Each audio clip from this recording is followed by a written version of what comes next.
छोटी छोटी बातों पर रो देती है। नादान है, सारी बात चुप हो सहती है।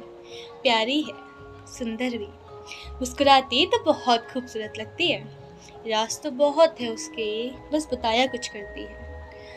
अब वो मुस्कुराहट कहीं सूनी हो गई। जो अभी तक नादान है वो थी हो गई। हाँ, वो लड़की अपनी मर्जी की मोहताज हो गई। हाँ, वो इस जहां से परेशान हो, इस जहां को त्याग गई।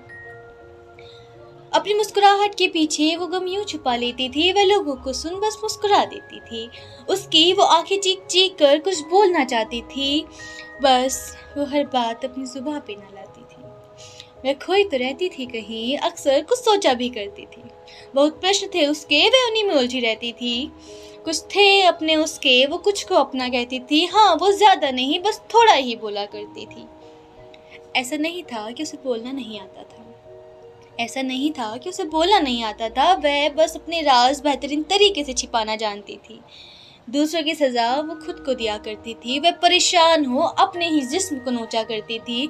उन घावों को वो यूं छिपाया करती थी, लग गई है शायद, पूछने पर ये बताया करती थी। घर की चार दीवारी मन उसे नोच खाती थी। वह बाहर निकलती तो ये दुनिया भी कम नहीं चलाती थी। जब एक दिन उसको मरने का ख्याल आया, उसने उस खास शख्स को बताया। तू पागल है क्या? ये उसका जवाब आया। वो घर गई, उसके हाथ में वो दवाई की शीशी थी। कौन जाने उसके अंदर उसकी जान थी या मृत्यु थी। उसकी एक डायरी हुआ करती थी जिसमें वो हर चीज लिखा करती थी।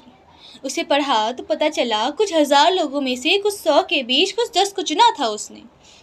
कुछ हजार लोगों में से कुछ 100 के बीच कुछ 10 को चुना था उसने। वह उनसे भी अपनी आप बीती ना कहती थी। वह एकांत में रह पल पल बस मरा करती थी। तो एक दिन उसके जख्म ने चिल्ला के बोला, कब तक सहेगी? और उसने अपना दर्द तोला। हद से ज्यादा बढ़ चुका था वो। दवाई की शीशी अब पूरी पी चुकी थी वो। अपने को संभाल पाई, ये दुनिया उसको उसके हिस्से का प्यार न दे पाई। इन सब से थक चुकी थी वो। हाँ, अब मर चुकी थी वो।